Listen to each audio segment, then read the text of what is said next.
There is a bus stop no one marks on the map. Those who get off there never take the next one. This is what happened to Caroline. Caroline drove a night tram to make ends meet.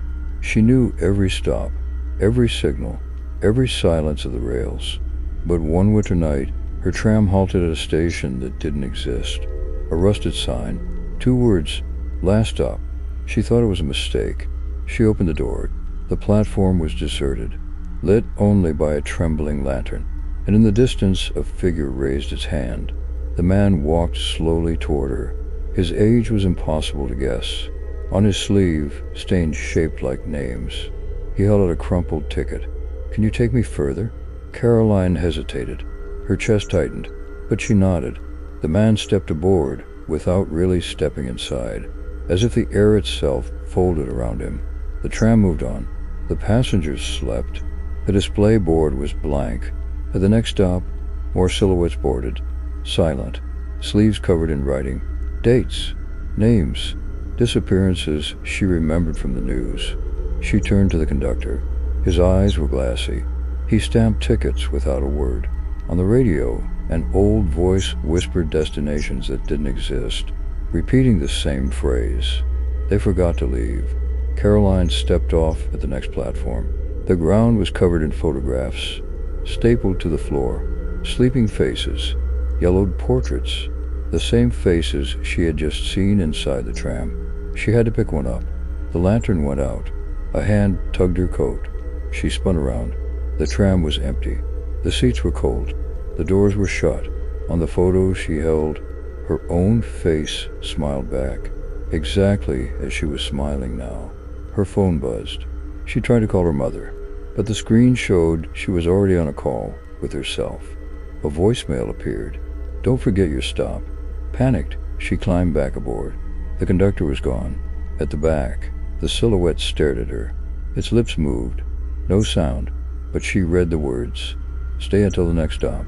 The tram sped up. The world outside stretched unnaturally.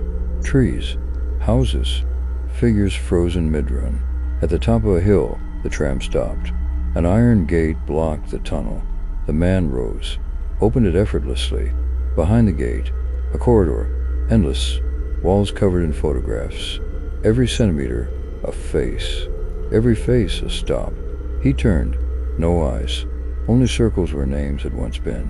Without speaking, he explained, "The tram collects those who forget to live, those who fall asleep on their line. To leave, you must find your name on a photo and tear it free." Caroline searched. Her school photo, a party snapshot, an old movie ticket, but her fingers slipped. The margins would not tear. The other passengers murmured regrets. She realized she had forgotten something essential, a name she should have spoken, a word she should have sent. The iron gate began to close. The guardian reached for her. The names on a sleeve writhed like insects. Then she remembered, a phone number scribbled on a napkin, the name of a friend she hadn't called in months. She shouted it. Her photo trembled. The margin loosened, but the guardian pulled her back. "You cannot leave alone," he said without words. "Another must take your place." Caroline clenched her fists. She screamed the name of someone she loved. A harsh light filled the corridor. Her photo margin tore free. The guardian collapsed, begging her to open the tram door for someone else. She ran, opened the door. On the platform stood a trembling figure, ticket in hand, sleeves covered in names. A young woman, her own face, the version of herself who had failed to call. Caroline closed her eyes, grabbed the woman's hand, pushed her inside, and shut the door. The guardian smiled at last. The stains on his sleeve became signatures, not crimes. Caroline felt her photo slip away and vanish. The tram departed alone. The young woman whispered, "Thank you," and collapsed. Caroline looked out the window. The city was normal.